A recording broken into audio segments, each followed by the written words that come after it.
কিছু বাছাই করা পুলিশ অফিসারকে তাদেরকে enforcement branch, intelligence branch, traffic এই সমস্ত সাইডলাইন পোস্টিং করে রাখা হয়েছে সেম ডিস্ট্রিক্টে, যাতে তাদের মোবাইল ফোনের দ্বারা বা সিভিল পোশাক পরে বা তাদের কোনো একটা নির্দিষ্ট স্থান থেকে নির্বাচন পরিচালনা করতে পারে।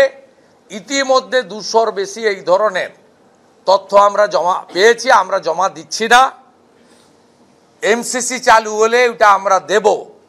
তাই misuse of the police administration এবং অ্যাডভাইসারিকে বুড়া আঙ্গুল দেখানো এ বিষয়ে আমরা সতর্ক করেছি সিওকে, যে আপনি যদি আর্লি মর্নিং এখন ব্যবস্থা নেন ফুল বেঞ্চ এলে সেখানেও বলবো, এমসিসি চালু হলেও বলবো।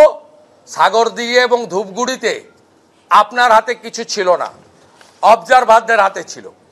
আমরা সাগরদিঘি এবং ধূপগুড়ির মতো কে জিতেছে কে হেরেছে আমরা বলবো না। ওই ইলেকশনে আমাদের কোনো অ্যালিগেশন ছিল না এবং central force, police observer, general observer এবং আমাদের ফাইন্যান্সিয়াল অবজারভার এদের রোলও এক্সট্রাঅর্ডিনারি ছিল। আমরা কিন্তু এবারে সেটা করাবো, এটা বলে এসেছি মিস্টার আরিজ আফতাবকে। বাকি উনার 6 বছর থাকার জন্য উনার বিষয়ে যে বক্তব্য আছে আমরা আজকে এখানে বলছি না, এটা ইসির ফুল টিম এলে সেখানে আমরা বলবো। আর ইন অ্যাডিশন যদি কিছু থাকে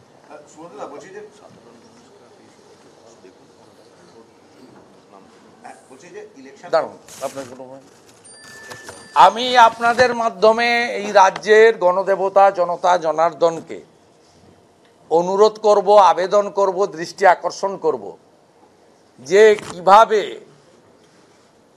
22শে জানুয়ারি প্রকাশিত হওয়া ভোটার লিস্টে শুধু ডায়মন্ড হারবার, ফলতা, সাতগেছিয়া নয়, গোটা রাজ্য জুড়ে কিভাবে মানুষের গণতান্ত্রিক অধিকার, ইতিমধ্যে তো পঞ্চায়েত পুরসভা আপনারা ভোট দিতে পারেননি, 21শে ভোট দেওয়ার জন্য নিদারুণ অত্যাচার সহ্য করেছেন, যে অত্যাচার ব্রিটিশরাও করেনি। তারপরেও কেবলমাত্র বিজেপি ফাংশনারিজের জন্য এই লোকগুলোকে, এবং বিশেষ করে এরা হিন্দু বলে বিজেপি এর মুখোশ খোলার কাজ করবে এবং জাগ্রত জনগণকেও এ বিষয়ে এগিয়ে এসে প্রতিবাদ করার আবেদন জানাবে। প্রত্যেক বছর ইলেকশন কমিশন 5ই জানুয়ারি ভোটার তালিকা প্রকাশ করে, আর এবারে আপনাদের সবার অভিযোগ পাওয়ার পরে কমিশন বলেছিল যে না, এটা ন্যাশনাল লেভেলে হয়েছে, নিখুঁত যাতে আরো ভোটার তালিকা, এটা ন্যাশনাল লেভেলে হয়েছে, এটা ইনার হাতে নেই। তারপরে হচ্ছে এরকম ভাবে ভোটার তালিকা থেকে নাম বাদ গেল। আপনি উনাকে জিজ্ঞেস করুন না, আপনি আরেকটা ফ্লোর উপরে উঠে চলে যান, আরিজ আফতাবকে জিজ্ঞেস করুন। ইনার সঙ্গে ফেস টাইমে কথা হচ্ছে মমতার, না অন্য কিভাবে হচ্ছে আমি জানি না। না আগের যে একটা ডাকাতকে রেখেছে দ্বিবেদীর মাধ্যমে যোগাযোগ হচ্ছে কিনা।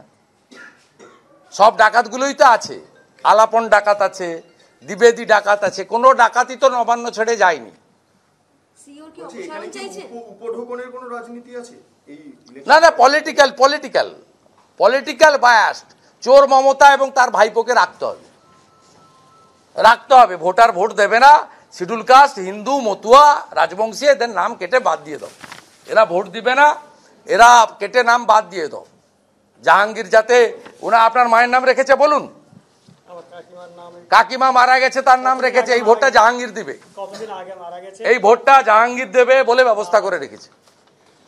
দেখো কাকিমা মারা গেছে 6 বছর, তার নাম আছে ইনার কাকিমা, এই ভোটটা ফলতার জাহাঙ্গীর দেবে। এটা পশ্চিমবঙ্গ। গতকাল এসএলএসটি কে তুলেছে, সেখানে আমার তো মনে হয় ওর দিকে কে তাকাবে আমি জানি না, এই চোর মমতার দিকে, তার সিকিউরিটির জন্য সবকে তুলে দিতে হচ্ছে। এগুলো এই ড্রামাবাজি করে কোনো লাভ হবে না। কালকেই জল জীবন মিশনের টাকা পেয়েছেন, এসব ড্রামাবাজি করে কোনো লাভ হবে না। আর 100 দিনের টাকা নিয়ে কলকাতা হাইকোর্টের প্রধান বিচারপতি তার বেঞ্চ ক্লিয়ার বলে দিয়েছে যে কে চোর আর কে জেনুইন। কে কে মানে ফেক আর কে জেনুইন আইডেন্টিফাইড করবে 4 জন, CAG, principal accounts officer, 1 representative from state government, 1 representative from central government. এদের কাজ 3 মাস 4 মাস 6 মাস, আমরা তো চাইবো অ্যাজ আর্লি অ্যাজ পসিবল জল বের করে দুধ থেকে ফেক লোকদের বের করে বুক করুন, অ্যারেস্ট করুন, সিবিআইয়ের হাতে তুলে দিন, আর বাকি লোকের পাওনা থাকলে দিয়ে দিন। এইসব ড্রামাবাজি করে ভোটের জন্য করছে। কারণ কোচবিহার থেকে রানাঘাট পর্যন্ত, ভাত জংলা পর্যন্ত হেঁটে দেখেছেন বাজার খুব খারাপ। এবারের বাজার খুব খারাপ, রাস্তাঘাটে লোক নেই। ও যারা ভোটার নয়, 12-14 বছরের বাচ্চা বাচ্চা ছেলে মেয়েগুলোকে এনে অধিকাংশ জায়গায় চেষ্টা করা হয়েছে মডার্ন ডেকোরেটরের টেন্টের নিচেরটা ভরানোর জন্য।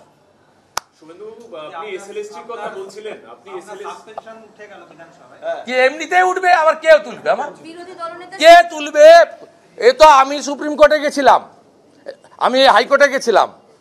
হাইকোর্টে 22 সালে রাজাশেখর মান্তা অনারেবল জাস্টিস, তিনি সুপ্রিম কোর্টের মহারাষ্ট্রের এমএলএদের সাসপেনশনের অর্ডার দেখিয়ে দিয়েছিলেন সরকারি লয়ারকে। তাতে একটা সেশন বা একটা নির্দিষ্ট টাইমের বেশি, ও যেটা লেস, যেহেতু সেশন শেষ হয়ে গেছে আপনার 8 তারিখ মনে সম্ভবত নভেম্বরের, সেশন যখন শেষ হয়ে গেছে ও তো অলরেডি রিভোক হয়ে গেছে। কে কার দয়াতে? আমি কি বিমান ব্যানার্জির দয়ায় নন্দীগ্রাম থেকে জিতেছি নাকি? আমি অপোজিশন লিডার হয়েছি কি মমতার দয়ায় নাকি? আমাকে নরেন্দ্র মোদী, জেপি নাড্ডা, অমিত শাহ করেছে। বলছেন যে শুভেন্দু অধিকারী যদি আমার সঙ্গে যদি আলাদা কথা বলতে চান তাহলে আসতে পারেন, সৌজন্য সাক্ষাৎকার আমি করব, কিন্তু বিজনেস অ্যাডভাইজারি বা অল পার্টিতে তারা কোনোদিন যাব না আমরা যতক্ষণ না অশোক লাহিড়ীকে পিএসসি বসায়। 1964 সাল থেকে পাবলিক অ্যাকাউন্টস কমিটির চেয়ারম্যান হন বাই কনভেনশন মেন অপোজিশন পার্টির লোক। ইভেন লাস্ট টাইমও যে মানস ভূঁইয়াকে করেছেন, অপোজিশনের 6 জনের মধ্যে উনি একজন ছিলেন। এবারে যাকে করছেন আপনি, প্রথম মুকুল রায়, পরে কৃষ্ণ কল্যাণী, আমাদের 6-এর মধ্যে নয়। আমাদের 6-এর মধ্যে আমি অশোক লাহিড়ীর নাম দিয়েছি। আপনার পছন্দ হলো না, আপনি মনোজ টিগ্গাকে করতে পারেন, আরো যে 3 জন আছে তাদের করতে পারেন, দ্যাটস ওইটা আপনার অধিকার। কিন্তু আপনি, এটা প্রপোর্শন ভোট হয় রাজ্যসভার মতো। ফিনান্স কমিটিতে 20 জন মেম্বার থাকে, তাতে পশ্চিমবঙ্গ বিধানসভায় যা নাম্বার, তাতে টিএমসি জিতবে 14, বিজেপি জিতবে 6।